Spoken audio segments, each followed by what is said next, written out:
Shelley Segal. She's an absolute delight. You're going to love her music. Based in Los Angeles and originally from Melbourne, Australia, she's been described as an indie folk artist that uses her music to create the world she wants to see. As part of Global Music Match, here's my chat with Shelley Segal. Hi, Shelley. Hi, Christina. Oh, no way. Look how little we're both in front. Oh, you're in front of a record. Yeah, but Records. I like books. No, It's good. I just thought we really match. Yeah, we do. If it couldn't be records, it would be books for sure. Like a comfort thing too, even if I don't read any of the books. Or I actually barely get to listen to records and music, which is one of the I suppose downfalls to doing it a lot yourself. I don't do it all myself, but like doing a lot myself, I find I want to pick your brain about that because you seem to be so prolific and I'm I'm the same. I feel the same. I always joke that I spend all my time on the wrong keyboard. Yeah. I know, right? You do regular series, right? Oh my God. Well, I'm still this every session I do, every interview, I still get like the sweats and nervous. But I think I don't know. I hope like I'm trying to I'm trying to find out how to be like authentic, like chill out and part of that is like the questions you select. Like there's the traditional questions that are great and everybody, typically you'd expect to ask people or be asked, and I'm totally comfortable with those, but sometimes those make me really nervous to deliver, like to what. So anyway, I was trying to think of questions I would, after listening to your music and watching your videos, I was like, well, what are the like not I don't know. What are the things I would just ask Shelley if we were hanging out on my porch? I might bring up. Yeah. So that's what I was thinking as well. Yeah. But then you can't help it but go to that interview style as well. Yeah. I will be doing that, of course. My interview voice. And yeah, so I had something I was going to say and then I just forgot it. I just blew the whole interview with you. Oh, well, no, I was going to say, like, I mean, I'm so excited about Global Music Match. I mean, they've suggested that we make 3 posts to introduce, artists to our, but I feel like I personally, not that I expect this of anybody else, but there's so much I want to share of yours, of all the artists on our team, that I feel like my audience is going to be like, okay, whoa, okay, we get that you love Shelley Segal, like, okay, there's just a lot. So I mean, I don't need to even bring up all of your work here because I'll be sharing it throughout your focus week. Oh, that's awesome. Thank you. Oh, hi. By the way, I'm talking to Shelley Segal. I already did a little intro for you, but yeah, it's great. And my audience is going to love you. And if they don't, then I'm going to defriend them all. Nice. Yeah. Okay, right off the bat, you are on Patreon, and I was so excited to see that. And I was floored and felt super happy for you. 162 patrons that you have. That's amazing. Can you please tell my viewers, how's your Patreon experience been? How's it going for you? Like, what things have you learned? What do you love about it? What do you hate about it? Just like how's it been? It's been really interesting and really rewarding. And so I started it. So I'm from Australia. I moved to the US 4 years ago. I've been touring here for like the last 8 years. But yes, I moved here 4 years ago, and that's when I started my Patreon. And it was like, a lot smaller at first. But, just like your super fans that love you the most. And they started giving, and me and my husband, who I moved over here with, we were able to use those first few months of funding to help us build a studio in our place. Like nothing super fancy, but just what we needed to make recordings and start establishing ourselves here in LA, because as well as being touring artists, I'm also, you know, do a lot of session work and custom music, that kind of stuff. So that was amazing, like straight out the bat. Fantastic. To be able to have that support from people, and then to be able to show them in real time, like, hey, here's the studio that I built, like with Thanks the money you gave me. So thank you. That was really cool. Yeah. And so it's a really nice relationship to know that these are the people that support you, and it's behind a paywall.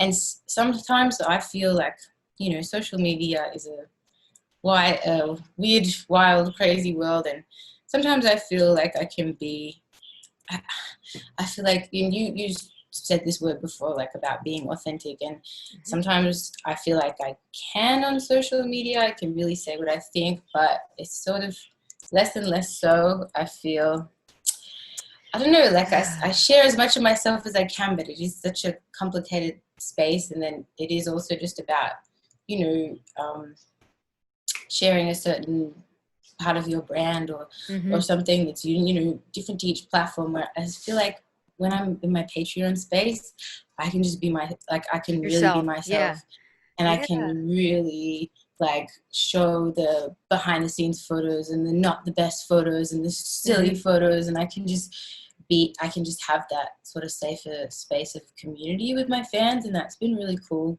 And so I made a Facebook only group for my Patreon, and then like we talk there all the time.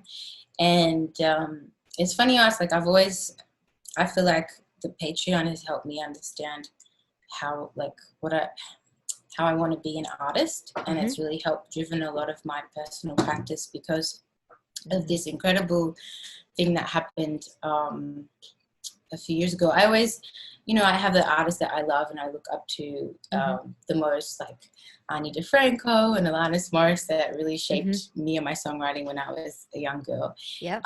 And Jewel and Ben Harper, that kind of world, you know, like acoustic, but especially those passionate women with a lot to say. And so, but I didn't feel like I've always felt like I'm not really, wasn't bringing anything new in a way to that space, and whether that, you know, there's nothing to say whether that's good or bad or anything like that. There's no value judgment in that. But I guess in myself, I felt like, I don't know how I'm supposed to be an artist. This is how these women that I looked up to were artists in their time. And Ani, you know, being independent at that time and what it meant, and building her own record label, which I know you have as well, and I do too. And so us, like, well, if no one else is going to do it, you got to do it yourself, or, you know, if you're not exactly able to do it the way you hope it could be done, you can do it.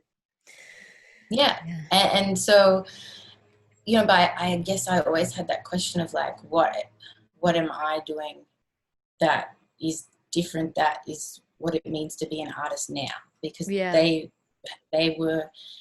had and expressed themselves in that form. And because for me, I'm not, you know, I think a lot of musicians are embracing technology, you know, in their craft, and loop pedals or live performances, are just incorporating new technologies, and I'm not really. I don't either. I'm a late. Me too. Well, I'm a late adopter, and I find it really hard. Like, so I feel like last to the party. Like, well, Oh, even then, like, I get it. I just discovered skinny jeans, and I sleep in them now. But I was late to the party. Now everyone's gone on to. Yeah, I was like that with bodysuits. Like, I just got my first bodysuit, and like that's all I live in now. I know.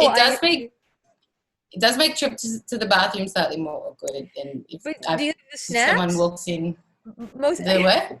Do you have the snaps? The snaps. Most of mine are snap bodysuits, but then I've invested in the ones that, like, I really like the top of them, and then they don't have the snaps, and that's a little awkward and gets cold at different times of the year when you're.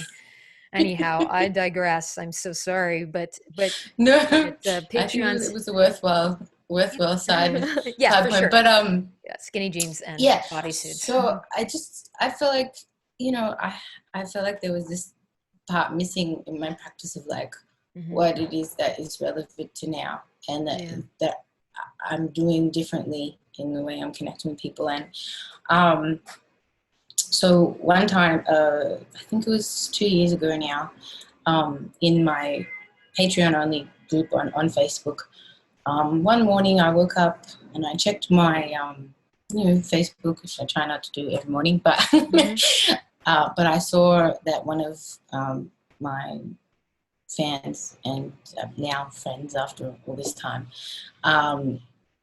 had lost their mum that morning, and they came into they felt that this group was a place where they could share how they were feeling. And like they came in and they said, they posted a little poem about a mother and what a mother means. And they said, this happened this morning, lost my mum, and it's just make sure that you love, that you tell the people you have while you can, that you love them. And they just felt comfortable, and I was just like, I didn't know what to do. Like I just felt so blown away that they were sharing that in that space, and then also just so like overcome with empathy for them. And so I didn't know what to do, so I just like, I never really do any live stuff or anything like that. I hadn't before, and I just like put my computer on and I just started live streaming into the group. And I just started singing the words in the poem that he had shared. And I was just like, I don't know what I'm going to do right now. I don't know. I'm just going to sing these words that you've shared with me over and over again, like a mantra. So I just did that for like 5 minutes, and I just sang them over and over again. And I was like, that's all I can give you, like right now in this moment. And it was so amazing to me. That was like, okay, this is technology. This is something I can embrace. Of like, imagine if, and that was something that probably wasn't available to those artists of mine because of the technology and the time and everything. But I was able to, on the worst day of this person's life, like their favorite singer was able to like sing to them directly. Initially, I think sometimes I keep pushing Patreon on my artist friends. Somebody kept mentioning it to me, suggesting it, and then I really took a lot of time to wrap my brain around it and what it would, how it would positively change how I work. And once you learn, you get yourself set up, and then of course it's always evolving, and then you're learning new skills, which you're learning new skills that make the connections between you and your fans it's that much more easy to do and fun. I didn't think I would be doing things that I'm doing now on Patreon. Like I have a show and tell in a month. I didn't think I would ever want to do those kinds of things. And here we are now in a pandemic. And I'm learning that these things that I was maybe reluctant to do in the past are bringing me such joy and hopefully my followers. And it's you never know, like unless sometimes. But I think it's that's gorgeous. What's the show and tell? Well, do you remember show and tell in school? Like when you would bring something to class and an object and tell them about it, like Princess of Power or He-Man or whatever your favorite stuffed animal. Well, I thought I'd bring that back into fashion. So I'm using Crowdcast, which I think is either owned by Patreon or the same entity, and so you can make these Patreon exclusive events, or you can open them up and make them ticketed events, and now you can perform music as well with Crowdcast. And so anyone who wants to participate, that's an existing patron of mine, that wants to be on the video with me, and bring an object and share it with the patron community, can do so. And or some people may not be comfortable with that, but they want to watch and join the chat section. So it's not like Zoom where everyone's on the video. It's they're mainly in the chat unless they're invited on. So it's a little different that way. But we had a porch hangout where we had like a bit of a party and no performance, even just like I wanted to get to know my patrons more. So we had some interactive games and prizes and whatnot. That's so beautiful. That's cool. Great. I get excited to talk to other artists on Patreon, and I'm always learning from what they're doing. Like I saw that you are you still doing this? You put out new material for your patrons every Wednesday? If not, I will Um, edit this out. But if it, no, yeah. I need to fix that. I need to fix that video. So I was doing Okay. that for like, yeah, pretty much the last few years That's a lot.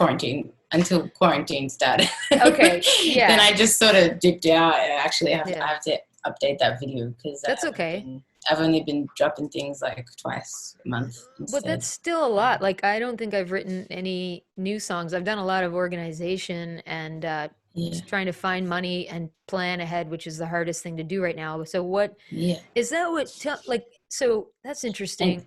Oh, go ahead. but I love what you're saying, and I feel like I've already learned. You know what I mean? Like even just that approach. It's so funny because in my, I guess I was already creating those kinds of experiences, but Hmm. never with that mindset of just like, oh, let's do something fun together. It's always like me, listen to me, sing my song Well, with me. right. So, but this is cool, and just by you saying that, it set off something in my brain, like, oh my god, we can do all these fun Yeah, you things can do together, different. and That's right. Because for me, I I'm so mean, excited now. there Thank you you for go. I that. opened up the floodgates. It's going to be party That's time with it. That's Shelley it. Oh Segal. my God. I'll join the That's it. party. Yeah. Everyone bake a cake, have a bake sale, and bring your, show off your Yeah. wares. You just stuff your face on, take their turns with Yeah, you and we're stuffing. having an eating party. Yeah, great. There's one other thing that like stemmed from that initial day that I was Hmm. telling you about, and that's where I had the idea of doing live stream songwriting. Hmm. Yeah, that's pretty cool. And so I do that, and I primarily organize the times with my Patreons Yeah. and like what times work best for them. But I do have it open to the public Yeah. as well. So I just go live on YouTube and have 90 minutes from like Wow. start to finish. And and then during that time, I write a new song, and I get the audience. They can see me, and all I can see is their In the typing. So comments. it's yes, exactly. Yeah. It's a bit of a dictatorship. Like I'll use as much as I want of people. Or what if I'm in the zone? I'll Yeah. keep going. Yeah. Um, That's okay. and Someone's got to be sometimes in charge one audience. or a Yeah, leader. exactly. And sometimes one audience member will sort of, be very inspired and take the lead, and everyone sort of felt it's really amazing Hmm. the way that it works, and that you just have to believe in that you can do it, and whatever you have at the end of that 90 minutes Hmm. is the song. Yeah. Sometimes I get all the way through and I'll get a bridge in. Sometimes it's just, a couple of verses and a Hmm. chorus. Um, and I start by talking to my fans and about what they've been through that week, like what's on Wow. their mind, what they want to talk about, and they share. And then, Ah. people start to see this like commonalities between experiences where people say, "Oh yeah, Hmm. that's been happening to me as well," or "I'm feeling that." And then once they see that there's this common experience, then usually we go from there. And so, do you like this? Should I go high with the melody? Do you like this option? Should I go to this chord? Yeah. And it's really really fun. And then after I finish that, and it's always like it always feels so great. Sometimes I know in the mornings when I'm sitting up, I'm like, oh, I put on my face. I don't know. But then as soon as I start, I'm just like, I Yeah. get the most amazing energy, and I'm I just feel pumped for that the way rest of the day. about the And live then streaming and yeah. I record a demo straight after I finish, and then I put it up Interesting. for everyone to stream. And then I have like, when I have 10 songs that I really, really, I mean, I love all the songs that we do, and they're all special and meaningful in different ways. But Mhm. when I have 10 songs that I feel are the right fit for each other, I'm going to record them properly and make an album. Amazing. And it's an album that's made with, yeah, Yeah. strangers and friends and fans on the internet, each song made in 90 minutes. That is cool. Okay, so it sounds also like a bit of a group therapy, like a cathartic experience and a It win-win for totally everybody. is. I It mean, totally. I joke. It's unqualified music therapy. nice. Yeah, I love it. And I think it requires, it terrifies me. I mean, but it's so to me, it sounds like you are so brave and must be able to be like vulnerable in front of people. Like I consider myself an open book for the most part. Like I wouldn't be opposed to talking about nearly, well, a lot of things, but then Yeah. there are in terms of like I think it's so great that you're so comfortable doing that. And I know you collaborate with so many people. And one of the first things you asked me on Instagram was, let's write a song together. And I was like, oh, great. I'm going to disappoint her because I'm terrible at this. No, But I think, and I was no. talking to my friend Andrew Sisk about this, and he has this theory that, you know, songwriting does require you to be so vulnerable. And I think it's still one of those places that I'm still, when it comes to, you know, alone, I've learned how to become vulnerable alone in a private universe. But then when it comes to opening up that space to other people, I still Mm. have a lot to learn. And so I commend, I admire that in other artists. It seems so liberating and free. And what a great way to really push yourself to create new songs, which for so many of us is a goal, right? I mean, Yeah. And what's amazing is when I write in this space, it's different.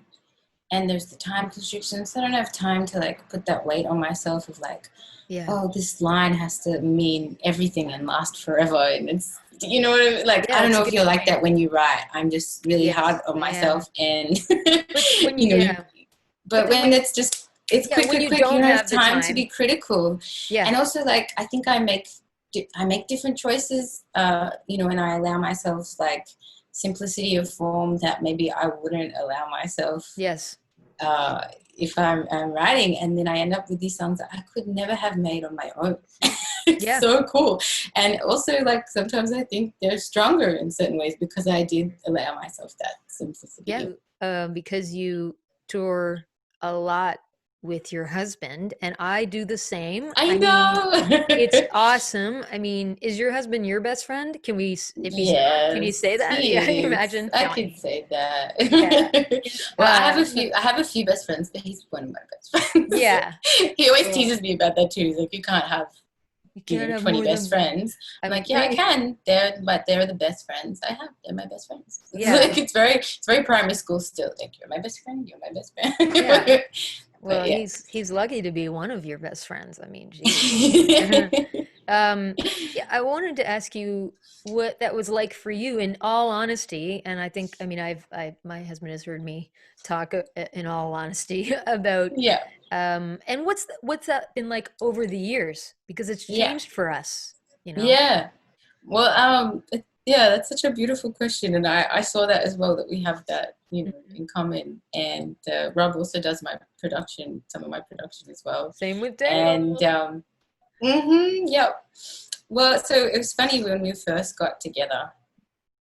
We'd been friends for like 4 years before um, we became romantically linked, Mhm. and You started fucking? we exactly Oh, well, pretty much. sorry, but that's what it is No, in the no, beginning. It's like it it is. just happens, and Yeah. then there's a lot of it, and then you know. You know how he got, we were, we were friends, and like in the same circle. He was in a band, and I went to college with his band members. That's how I met him. And my best friend was Ah, singing lead in his band. I was like going to see him when I was like 17 while he was playing guitar on ooh, stage in this like, yeah, really cool mhm, fusiony type rock band, prog rock mhm. band. And um, but yeah, the Great. first night I went out just with my usual group of friends, and wasn't thinking anything. And then later that night, we just ended up just the two of us in the living room. And he was playing. He pulled out his Ani DeFranco CDs. They made fun of him the Oh next. boy.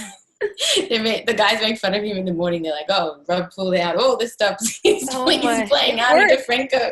It It did. It worked. So did. yeah, that's um, amazing. but when we first got together, we were so terrified to play together Ah, because his band had just completely devolved because the singer and the drummer were had broken. together, Oh, okay. and had broken up, and they had really destroyed the band. I had previously been dating my bass player, and we had a messy Yeah. breakup. Mm, And so we were just like, let's not ruin things by mm, combining these two. So we held off for ages.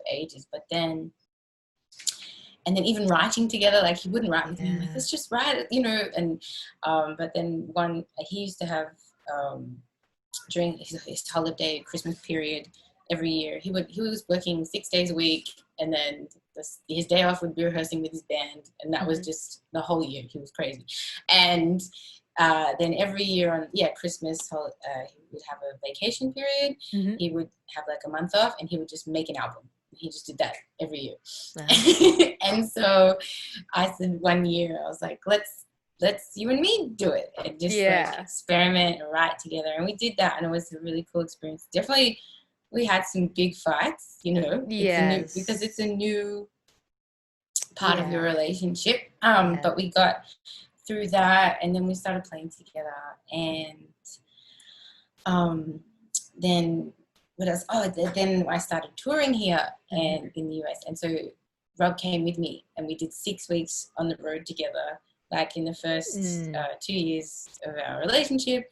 And like, you know what, it's every day. It's 24 hours a day, 7 days a week for 6 weeks in high pressure, tense situations, and you got a time limit to get up and get everything, and you're tired. And and we had the best time. We didn't have like one fight. Like now we do squabble, but I always joke, I like that. We didn't throw each other out of the car, so that's a win. but that first time was so cool.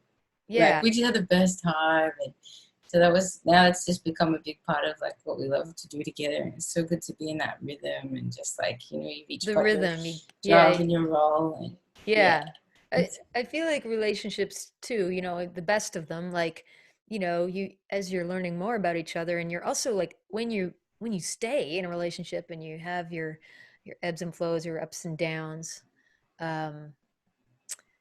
when you find your rhythm, when you can, and also like it sounds like you had, you know, a great start, so, you know, well, we had that to go back to, in terms of like, we know we can do this, we've just let all this other stuff get in the way, you know. But when you really like genuinely care for another soul, and over time you learn that the things that bothered you maybe aren't so important, and you focus on the great things about, we should maybe start a therapy group for couples, musicians. Couples. No, I mean, I think how many years do y'all have? A support group for people that date artists, you know, people, because it is all consuming, you know. And I tease Rob, like, sometimes he'll be mixing my stuff, right, and he'll be going for hours, and then like he's like, oh, okay, I need a break, and then he takes off his headphones, and then my voice is still right there. Hey, babe. There's no break. There's no break from us. He's like, please. He's like, I love you. Please don't talk to me just for 5 minutes. I just need that frequency to not be in my ears. That's hilarious. Dale, it's the same with Dale. And so much that like I really have thought, like, part of my job is to also consider, you know, his mental well-being. And I've thought, well, maybe sometimes I need to maybe hire someone else to mix, to give, because it's also different for him to mix, to be recording me, engineering me, and then mixing. It's a lot of me all the time. And you know, another artist comes in and he's only with them for a short period of time, and he you know, he does a fantastic job no matter what. But I just think sometimes I can feel that, like, oh, this is too much. This is too much for him. How can I relieve him of me? And it's we have to be mindful of, right? Because we do want to have lasting power. I mean, I would like to. We try and take the piss. Is that an Australian slang or something? Do you guys say that too? Oh, no, we try to take the piss out of each other. We just try to and chill out. But we're gonna talk about Australian slang. But I thought this was a really fun fact about you. So you were raised in your father's klezmer band. That's klezmer, is traditional Jewish folk music. Can you educate me and the viewer? Tell me more about that experience, and what was your role in that, in the klezmer band? Sure. I mean, it was fun and beautiful and a little bit complicated. So klezmer music, like you said, is a traditional Jewish folk music, and probably the most popular and well-known song is Hava Nagila. You know, everyone knows that. Hava Nagila, Hava na na na na na na na na. Did your dad write that? No. No, no, no, no. But these We are don't folk, these are yeah. traditional folk songs that are redone and passed on, and so Yeah. that's what they service the Jewish community in Melbourne, in my city. They've been doing that for 35 years. My dad and his music partner, so they sing, and their voices sound like one voice after singing together for 35 years. They met at music college, because everyone was mixing them up because they thought they were the same person because they looked so identical. And then they like, oh, who is this person everyone's mistaken me for? And then they met and they became extremely good friends, best friends for the rest of their lives, and So started playing together. they look alike? Like They do look alike. They had a band called the Clones at one point. smart. Smart. It was really cool. And they had two identical sets of twins in the band. That was Huh. That's it. All they're that. All of those amazing, are by the way. good reasons to hire them. Like I Yeah, think. exactly. It was fun. It's like, but so my dad sings and plays violin in the band, and so I guess Jewish weddings, with every sort of cultural wedding, there are songs that everybody knows. There's songs that are part of the landscape of people's lives, soundtrack of people's lives that they know, and so. My dad provided that for the community, of like for bar mitzvahs and anniversaries and birthdays and weddings, and particularly weddings. And they would play traditional. So my dad would play violin. His partner Paul would play piano, accordion, and then have cool. a clarinet player as well. And at the start of the functions, they'll like go around the tables and mingle with the guests and just be playing the live acoustic instruments, which is really beautiful. And then we do what's called the horror. So it lasts for a different amount of time. You've probably seen it in movies, like for any Jewish weddings, where they play this, and it's like characterized by that 2/4 beat. And the songs, you just play a medley of these traditional folk songs, and they just keep going, and they go up in key, and then they go to a new song, and it just like keeps lifting, and then it gets faster and faster and faster. And while you're doing this, everybody is dancing. There's the traditional dances that everyone does sort of in a circle, and then they put the bride and groom on chairs, and they throw them up in the air, and so we do that, and fun. It's a lot of fun. It's a lot of energy. It's a really incredible experience. Were you in the band? I was in the band. Yeah. What did you do? Well, that's what I'm saying. It's a bit complicated, but then so there's usually the traditional parts of the wedding, and then most functions that we played at were not like extremely orthodox, so there'd be a mix of religious and less, different levels of religiosity or observance, as we say in Judaism, and so the people that were really religious would leave after that initial Jewish part of the wedding, and then we'd bring on the top 40 music, and we'd play like dance and rock and pop, and then everyone could be naughty and have mixed dancing, because for a lot of the functions we'd have to have segregated dancing. So, wow, that's so interesting. Interesting. Yeah. It's definitely interesting. I personally don't like gender segregation, and I think it's. You don't? What? It can be a very. I know. I like you. I didn't even like. I didn't dip. I was just like, yeah. No, I'm all for it. All for it. Yeah. I take a lot of issue with.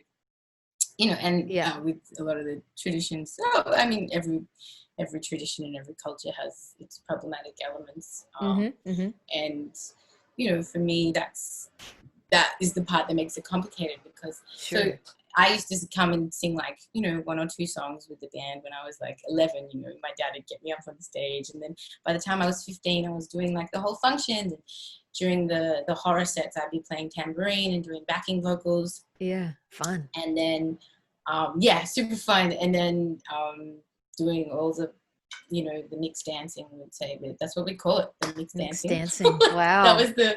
that was the section of the night. And would there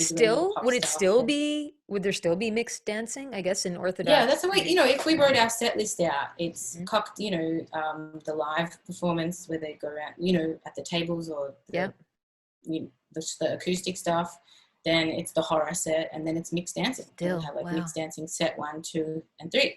And yeah, so while it was so amazing to be in this band with my dad, that like even if I go home, I'll still sing with the functions. But I did that for so many years. I probably played at like several hundred weddings and Whoa. celebrations, and because we would do it like all weekend. We'd have 3 functions a weekend together, Yeah. and I loved, you know, my mum was managing the band. It was like a real family affair. So it was a great foundation for Yeah. me to grow up surrounded by working musicians and people that made their life work in that way. And so it was never like, is never seen as something unattainable. Yeah. Very It's cool. just like, yeah, these are working musicians. This is possible. You know, yeah, I loved those experiences growing up. But then I also took, I don't know, it was complicated because, say, for instance, I wouldn't be allowed to see, in Judaism, in Orthodox Judaism, a woman's voice is not allowed to be heard unaccompanied. Okay. So, you know, I could sing backing vocals with the guys during the horror, but I wasn't allowed to sing lead, you know, before the unofficial 9 p.m. time when all the more religious people go home. And I remember there being a point where we didn't realize, like, one of the rabbis hadn't left yet, because they just unofficially tend to leave at 9, so the mixed dancing can start. And you know, I was on stage singing, and people ran up to the stage and like, get her off the stage. Like, she can't be singing now, you know. And it's degrading. I found it really degrading and upsetting. And traumatic. That's what I mean by, it's complicated, and it's, I think it's very sexist, and that's not necessarily, I don't think that's the intention of the people at all, but it's hard for me to separate my frustrations with those experiences from the memory. But I do have, you know, both very fond memories and a lot of really meaningful cultural experiences from that. Yeah. But also, then there's also been some trauma there. Exactly. This is an interesting a good segue into, I was watching your video, Our Resistance. Now is the hour for the woman's voice. Around the world for a woman's choice. And I became emotional because it reminded me of those times in my life where I felt maybe knocked down, was going through really hard times. And it was almost like the voices of my female ancestors were whispering to me. They probably were not. Wow. But I thought about my grandmother and my mother and the hard times that they went through even in the relationships, but also, you know, in terms of wanting to work and be independent and it not being maybe supported. I mean, my father didn't want my mother to have a job after we were born, and she wanted to, and he was very, very much against that and let her know.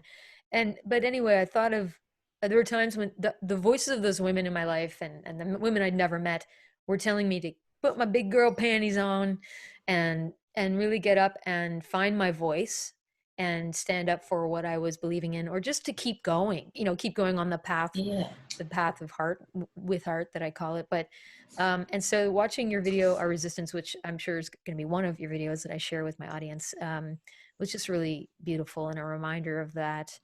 And, you know, I guess, were those all your friends in that video? What was the making of the video and like the writing of that song? What sparked that for you? I know you're very conscientious. That was an amazing experience behind that song. And that was so beautiful what you shared with me. I don't know if you feel this You're way. Welcome. But this is so cool. This is so nice. Yes. But you know, I feel like when I sing my songs back, different images come to mind when I'm if I'm in the zone. Like, I'm not a visual person at all, but sometimes with my songs I'll get visual. I don't know why. I'm more like, I'm just off in a dream world, not really here. Like, I mean, I focus on people, but not like, anyway, not myself. But I get these visions when I'm singing, and it'll be like memories of people or conversations or feelings or something that was about the song. And or what created it, and they're flashing in my mind.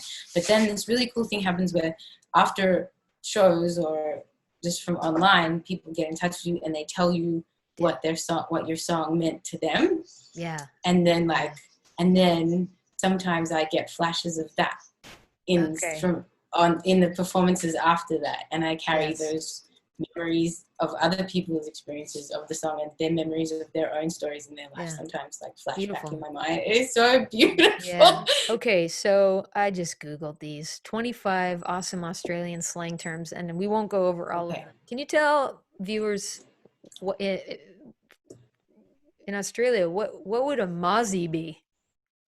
A muzzy. Yeah. A muzzy is a mosquito. Everything's shortened and adds like an E on the end or an O and O. What about a fair dinkum? Fair dinkum. Fair dinkum just means like a real, like a true, like a fair dinkum go. You'd have a real go of it.